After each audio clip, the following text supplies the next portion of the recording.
Baik, Assalamualaikum warahmatullahi wabarakatuh. Perkenalkan, nama saya Alfia Zahri Rusadi, dengan NIM 2330 Di sini saya akan menjelaskan konsep pertanggungjawaban pidana korporasi untuk memenuhi ujian tengah semester mata kuliah hukum pidana.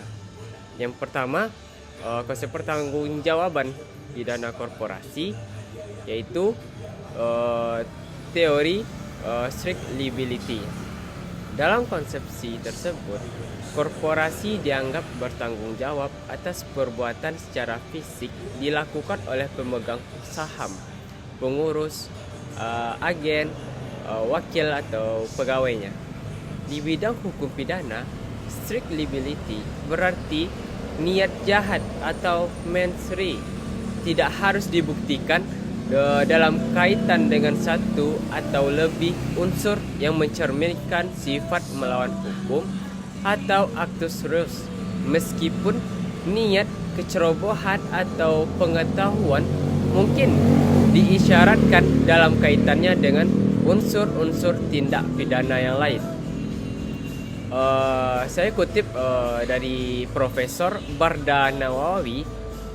Teori tersebut dapat disebut juga dengan doktrin pertanggungjawaban pidana, yang mana doktrin tersebut ketat menurut undang-undang atau strict liability. Strict liability adalah kerangka pemikiran yang merupakan konsekuensi dari korporasi sebagai subjek hukum, yaitu dalam hal korporasi melanggar atau tidak memenuhi kewajiban tertentu yang diisyaratkan oleh undang-undang, maka subjek hukum buatan tersebut harus bertanggung jawab secara pidana.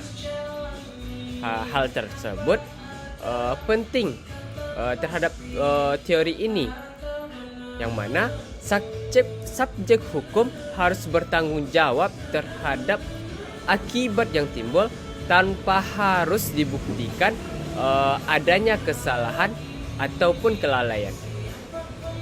Pelanggaran kewajiban atau kondisi tertentu oleh korporasi ini dikenal dengan istilah strict liability offense.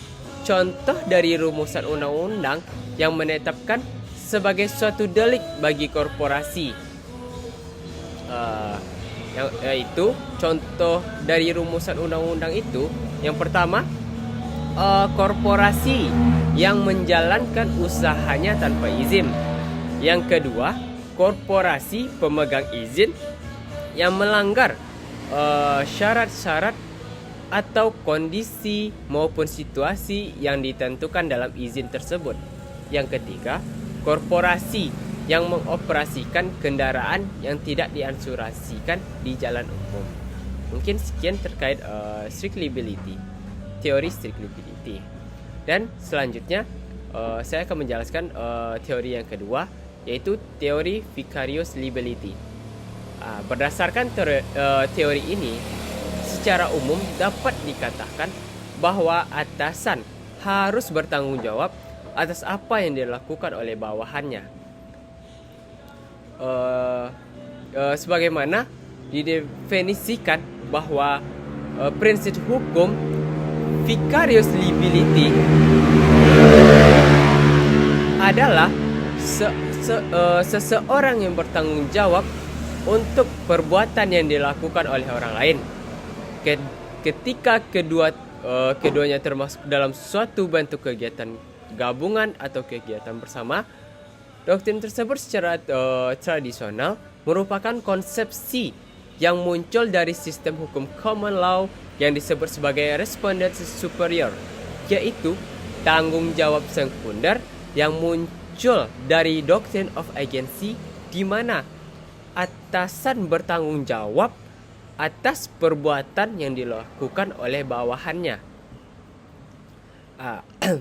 Di antara itu ada menurut beberapa ahli yang mengkaji teori ini, yang mana dengan bertolak dari hubungan pekerjaan dalam kaitannya dengan vicarious liability, Uh, Menurut Peter Gillis membuat beberapa pemikiran yang menurutnya yang pertama, suatu perusahaan atau seperti halnya dengan manusia sebagai pelaku atau pengusaha dapat bertanggung jawab secara mengganti untuk perbuatan yang dilakukan oleh karyawan atau agennya.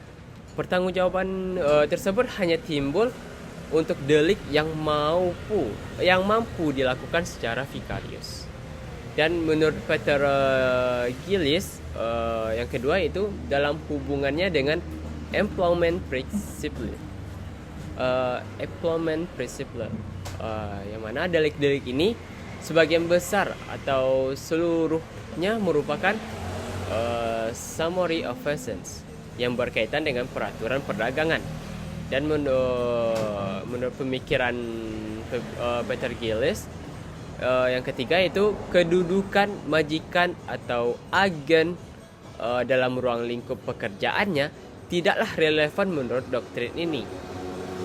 Tidaklah penting bahwa majikan baik sebagaimana korporasi maupun secara alami tidak telah mengarahkan atau memberi petunjuk atau perintah pada karyawannya untuk melakukan pelanggaran terhadap hukum pidana.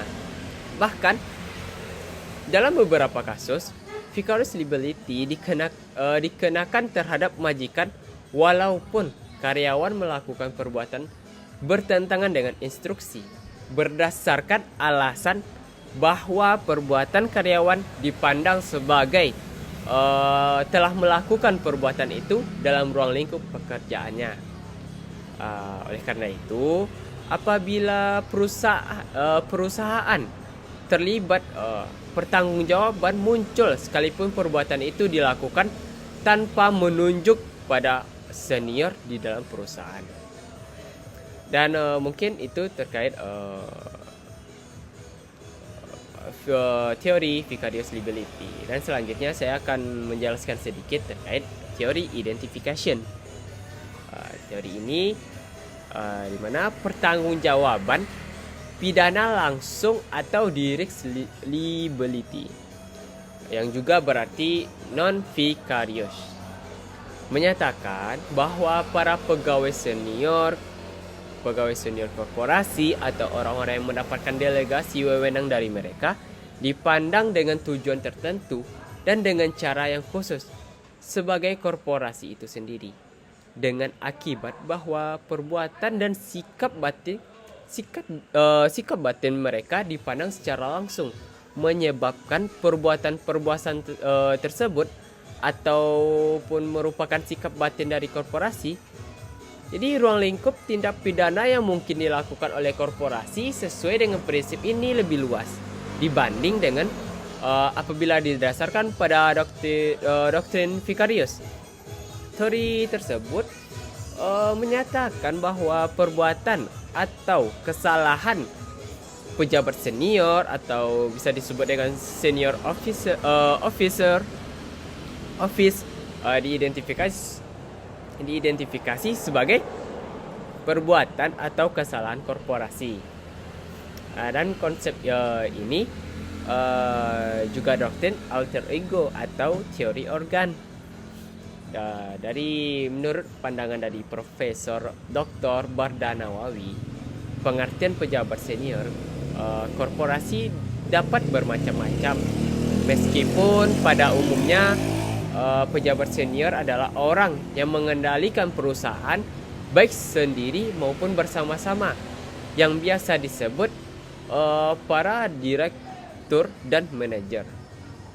Mungkin sekian terkait materi saya. Mungkin sekian dari saya. Billahi taufik wal hidayah. Assalamualaikum warahmatullahi wabarakatuh.